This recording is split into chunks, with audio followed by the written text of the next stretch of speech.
Hello and welcome to the Talking Sport Family Podcast. I'm your host for this evening, Josh, joined by the stylish as ever Ricky and Jacob with his two best mates, Brock Lesnar and Patrick from SpongeBob. How are we doing, guys? Yeah, good, mate. Thank you. How about you? Yeah, good, thank you. Jakey, how are we doing, mate? Yeah, wonderful, mate. Thanks. Good. Well, I think we're going to kick off with one of the only places that we can really kick off following Fastlane 2021, and that is the emergence of the zombie from ECW when it was on Sci-Fi. Jakey, what do you want to talk about? Mr. Bray Wyatt's re-emergence. Yes, I thought it was quite interesting. Some people taking the mick, but I thought it was very, very, very scary. The match was crap, to be honest.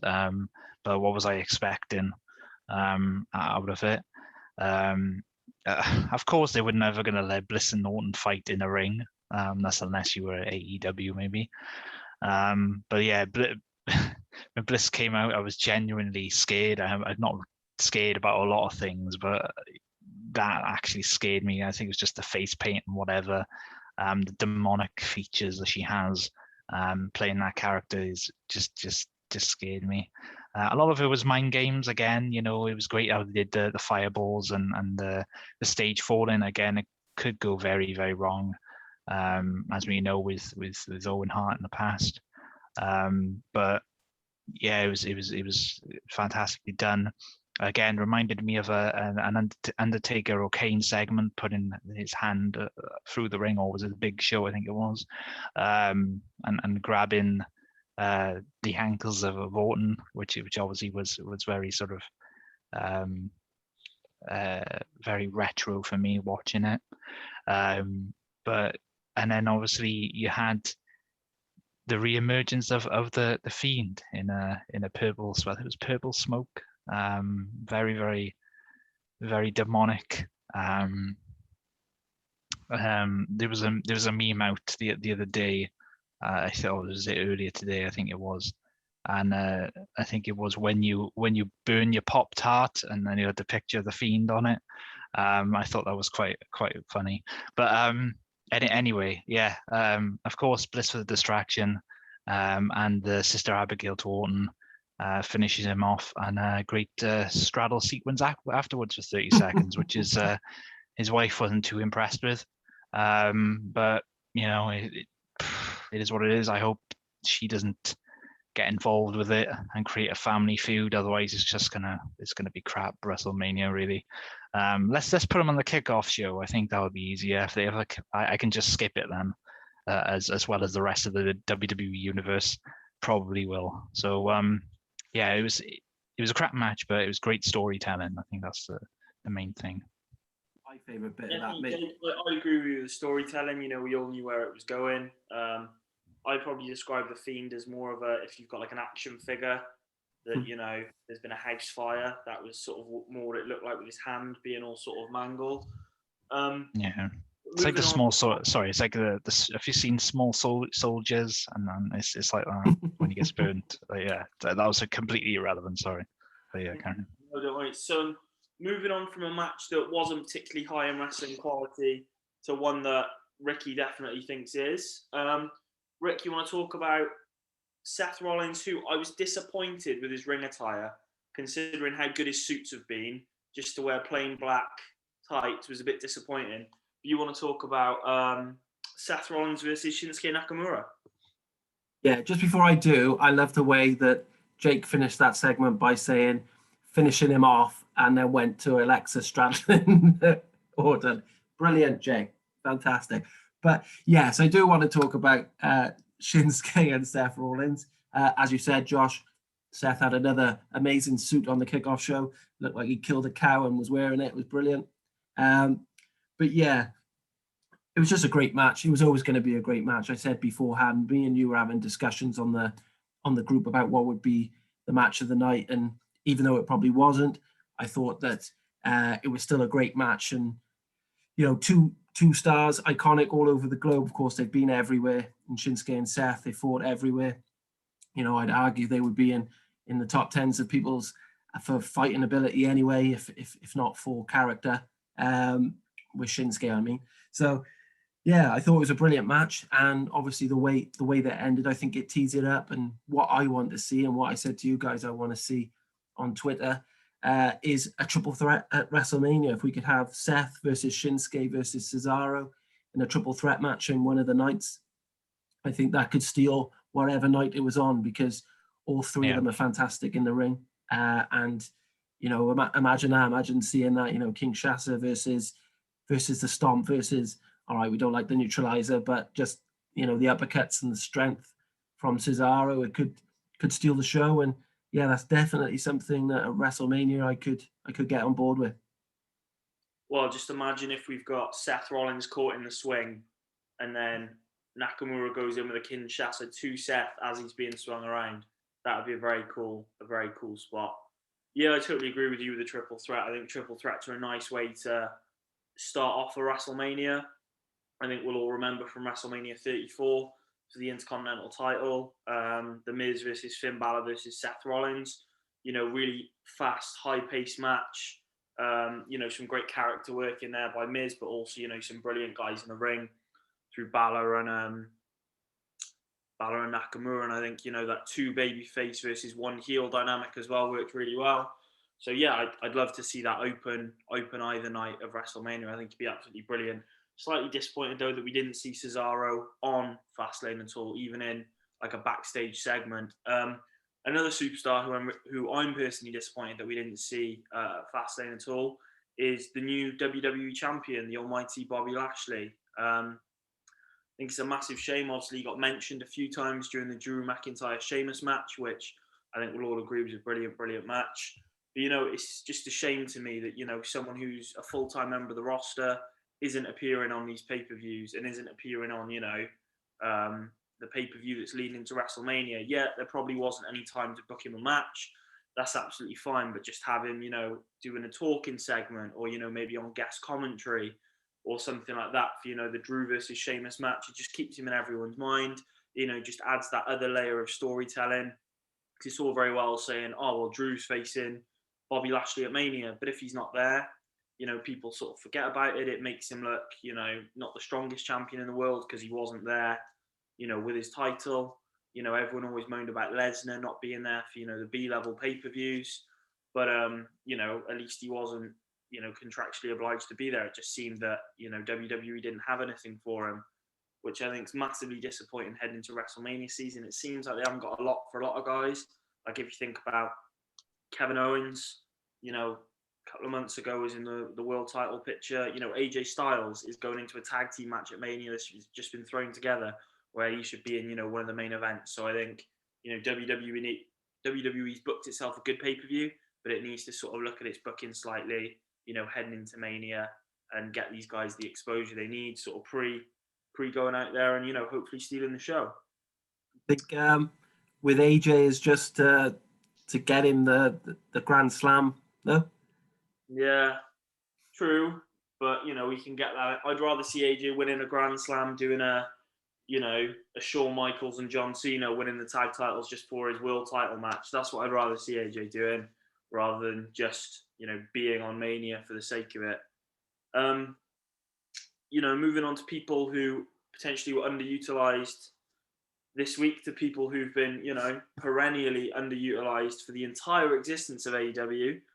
I know Jake wanted to talk about possibly the best women's match that's ever occurred on AEW, with the Lights Out match versus Britt Baker and Thunder Rosa. Yeah, to be honest, it was a great match. I mean, where do you start? It was just packed full of, you know, crazy spots, amazing moves, for at least 20 minutes, and deserved, like I said before, deserved the main event spotlight in an AEW episode sequence, which was really nice. Something that you'll never see in WWE. But also, something you'll never see in WWE is the fact that, you know, Thunder Rosa and Baker can take chair shots, or you know, have blood on their main shows. With WWE, it seems that it's very, very rare to have that. I think the closest thing they got to it was Drew McIntyre's face paint coming off against Sheamus last night. But yeah, it was a crazy match. They both, proverbially threw the kitchen sink at each other. Again, it was kendo sticks, chairs, ladders. It reminded me of an old ECW match, except with women. So it's taken a long time to get to this point, especially for a main event. But yeah, again with the thumbtacks, reminded me of probably you guys as well, the Mick Foley and Triple H match of yesteryear, and a lot of his other matches, I think, with Randy Orton as well.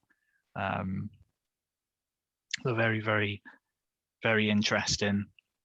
And then obviously you had other spots, but yeah, like it was a good win for Rosa. I think, yeah, as people have said, I agree that Baker is the face of the women's division, but I think the women's division needs to be greatly improved. I don't know how long it's going to take, or the next couple of, weeks or months, or maybe the next year, maybe start building up that talent for their roster and try and put on more matches like this for the future. But yeah, very impressed. And hopefully it continues. To be honest, I'd love to see a women's match main event every single week. I think that just sends a message. Hopefully WWE might do the same, or they might do alternatively. But yeah, it was an awesome match, and I think props to AEW. They've had some criticism, but this is the best thing they've done since they've started up. Yeah, and I think they've, to be honest with you, I think they are starting to build that up, Jake. You say about Britt Baker, Thunder Rosa. I think Jade Cargill's looked good in the 2 matches I've seen her in. Red Velvet's looked decent as well. So I think they are starting to build it up. But yeah, definitely needs, as we've all said, a lot more improvement. Yeah, no, I'd agree with that. And just a slightly bigger belt, because the belt does look like a toy, especially when someone like Nyla Rose has got it. It looks like the thing you used to buy in Woolworths for like £12 back in the day. So going from a brilliant women's match to a brilliant women's wrestler, Jake, I know you'd like to talk about, Ricky, I know you'd like to talk about, and you're very excited for the long-awaited and, in my opinion, long overdue proper Raw debut of the Nightmare Rhea Ripley. Yeah, mate, you're right. And like you said, it's the proper debut. I think would have said back on our old podcast around this time last year that we would have expected her to move up after WrestleMania. Would it have been that big match, which will obviously happen at Raymond James Stadium this year, but was supposed to happen last year with her and Charlotte Flair previously. But yeah, excited to see her there. They seem to be branding her with a Nightmare. So, is she going to be a full-on heel, or is she going to be, as a lot of people are in WWE, like an in-between heel and face? We don't know. But yeah, they've built her up, and hopefully she gets involved. Again, I'm hoping she takes on a few good superstars now on Raw, battles the likes of, Peyton Royce and people like that who are maybe mid-card, Mandy Rose, Dana Brooke. But obviously she can't do that for too long, because hopefully she'll be at WrestleMania. So possibly we could see a triple threat match between Rhea Ripley, Charlotte, and Asuka maybe at Mania, because obviously Charlotte's there or thereabout, and can't see Asuka losing the title before Mania. So rather than having a repeat of last year, it'd be good if them three were in the ring, because we don't know if I wouldn't have thought anyone else is coming back this close to WrestleMania anyway, that if they didn't last night. But yeah, I think Rhea Ripley, we've said it. I know, Josh, you love her, and she's carried that women's division to some extent in NXT, alongside a few others in the best division, as we've all said, which was good. I'm glad they've managed to get, in a separate note, that women's tag team title on NXT as well now, because they definitely have enough superstars there to have a good division down in NXT, better than you would say on the main roster, really. So yeah, just excited to see what she does. Like I said, if she comes in as a full heel, as she was in NXT UK, or whether she's a kind of in between like she was down in NXT. But whatever happens, I'm hoping we see her again in WrestleMania, and this time getting her big a big round of applause when she comes out at Raymond James, because I know we'll all be looking forward to seeing fans back in the arena for the first time at WrestleMania. Yeah, I totally agree with you. It's very exciting for Rhea to be coming up. Not really sure why she hasn't been around since the Rumble. Obviously, Bianca Belair's been on somewhat of a tear, and obviously Rhea Ripley coming second. Traditionally, the person who comes second is in the other, world title match. So yeah, it's gonna be great to see her. I think it'd be good to give her like a moment, as sort of like a tweener before, if and when she does go full heel. But yeah, just like I love her. I think she's brilliant. But one thing I don't want to see at the end of, that match is Charlotte holding up the women's title. I think she's had it enough for now. She's had her time with it. She can always be there and thereabouts around the title scene. But I'd much rather someone like Rhea Ripley coming in, holding that title, fresh, like you say, fresh matches. Dana Brooke, Peyton Royce, even if it's just at sort of B-level pay-per-views, getting them in the women's title picture and it not just being Asuka, Charlotte, and then Rhea, hopefully. But yeah, moving on to what could be another triple threat at Mania. I think this could be one of the most triple threat heavy WrestleManias ever. Moving on, firstly from the match, Daniel Bryan versus Roman Reigns, with Edge as the special enforcer. I thought Bryan did brilliantly at the beginning, really taking Roman off his game, trying to get him in those heel hooks, really, really working it with the yes lock as well. I think there was some brilliant psychology within that match. Maybe the ending was a little overbooked with, Jimmy Uso coming in and then, or Jey Uso. Yeah, Jey Uso coming in, then Edge coming in, then Bryan hitting him with the chair, and then Edge hitting Bryan with the chair, and Roman tapping out, but like doing like a little subtle tap out, but there being no referee. I think it was quite overbooked, but I think it worked if it gets us to a triple threat match at Mania. I think, Bryan has been, again, since Elimination Chamber, since the Rumble really, has been absolutely brilliant in the ring. He is sort of playing on the, is this going to be my last WrestleMania card? He's rumoured to be in the Hall of Fame, which on a side note, apparently Batista's rumoured to not be in after last year. Apparently he's rumoured to have dropped out, which confuses me. But yeah, I think, Daniel Bryan, there's no logical place for him really to go at Mania, unless it's like an 8-man Intercontinental title sort of ladder match maybe.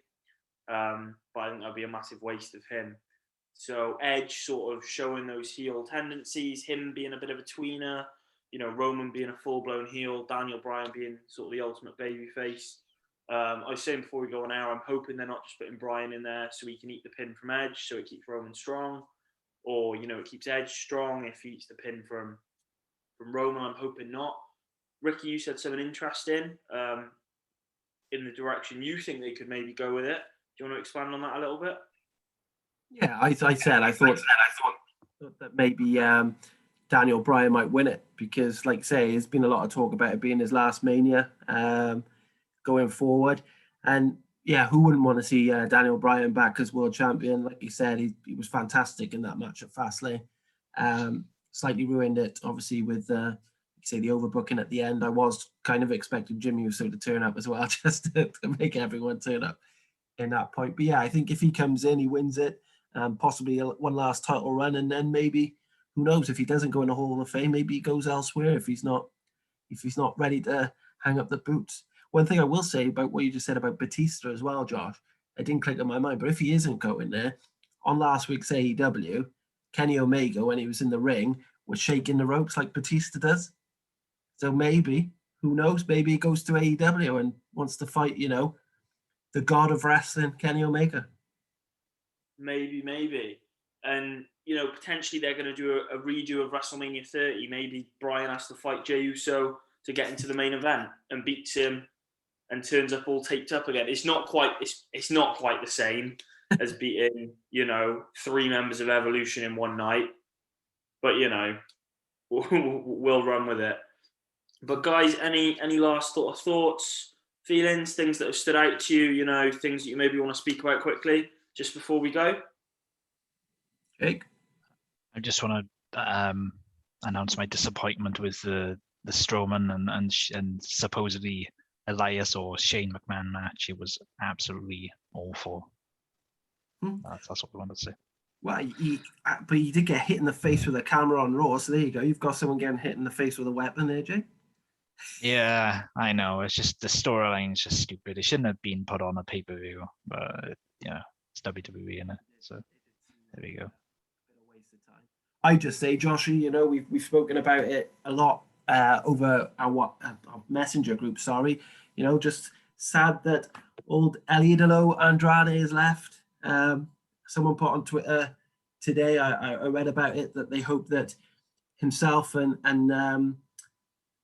Zelina go to AEW and maybe they can team him back up as Zelina is his mouthpiece and see if he can run roughshod over there. There's been loads of talk about maybe a bit of a fight with him and Cody. I'm sure we'd all like to see that if that did take off.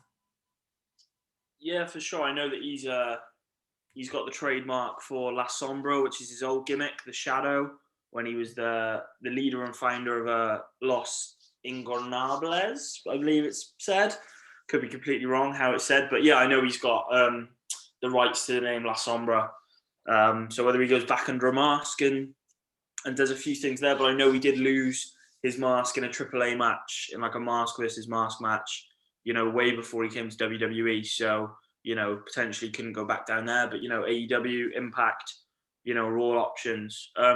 One quick thing I just wanted to say just before we go is I saw a couple of tweets this week from Mickie James and Taya Valkyrie all about ages of women's wrestlers. Basically what they're saying is, when people like Goldberg, come out and going on sort of, main event runs and he's in his 50s, you've got people like Triple H, you've got, people like Finn Balor knocking on 40, you've got AJ Styles who's 42, 43 years of age, but they don't seem to be doing that with the women's division. The older they get, it's almost like Kelly was released when she was 31, I think she was. Or maybe she's 31 now, I think, and she was released in her 20s.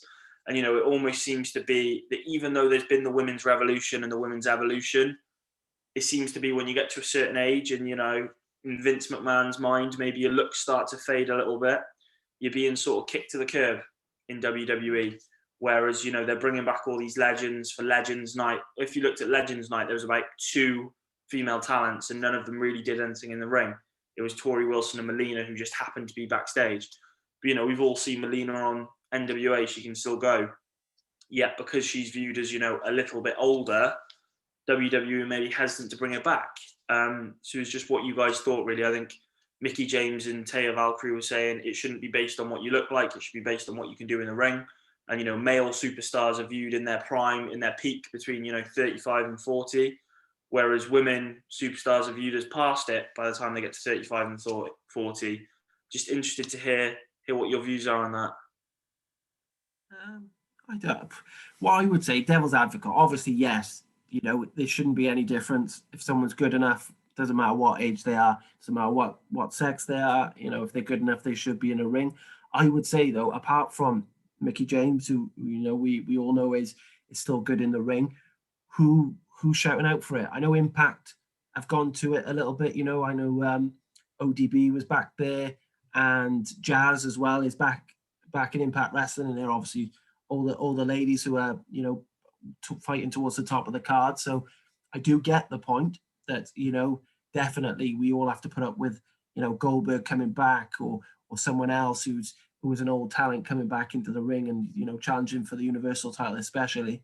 But at the same time, you need them to keep themselves being able to go in there, in some aspects before maybe it might have been more positive because as bad as it was, the women's matches were a lot shorter. But, you watch Fastlane, you watch Drew McIntyre and Sheamus, you watch Roman Reigns, Daniel Bryan go for 30, 40 minutes. Could you see that out of some of the older top female talent?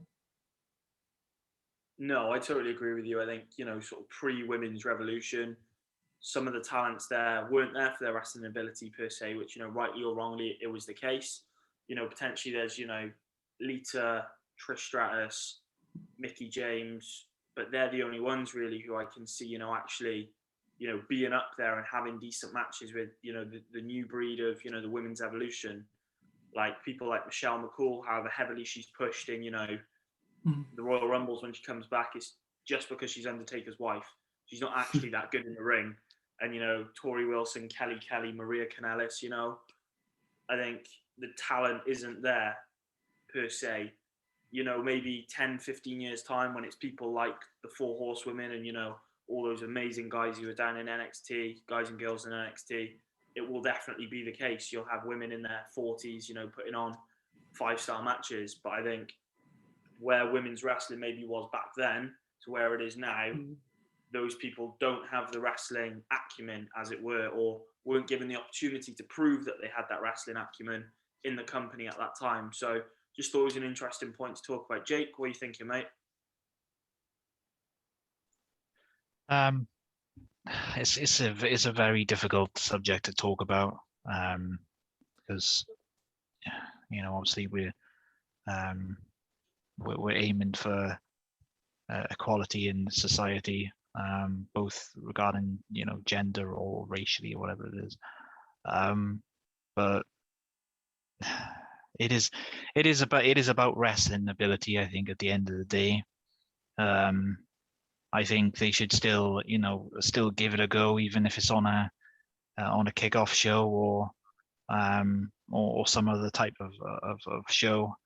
I think it's hard to be honest with you. I think even some of the wrestlers that I've seen between 30 and 40 in terms of men are not that great, to be honest. So I think there is a bit of there are some similarities, but I suppose it's the way that they can use them. Again, the biggest question is, will they attract ratings for these companies? Of course, they might have, they may do it, between the ages of 25 and 35. But it's also about household names, I think, as well. I think people recognize people like Lita or Trish Stratus. Again, these days, it's hard to justify them putting on 20-minute matches that fans could continue to follow without being bored. But again, it's the same with men as well. I think there are some similarities there. It's just getting the balance right. And yeah, it's a very difficult subject to really comment on, I think. Shayna and Mercedes Martinez are 40, aren't they? Yeah, that's right. But again, as I've said, I think Shayna Baszler is quite boring in the ring, to be honest. But that's the same with some of the women's WWE women's division at the moment. I find NXT to be a lot better, but again, I don't know. There needs to be a balance. I think that's all I'm going to say. Yeah, that's totally fair, guys. I just thought I'd throw it out there, surprise you both, sort of catch you on your toes a little bit.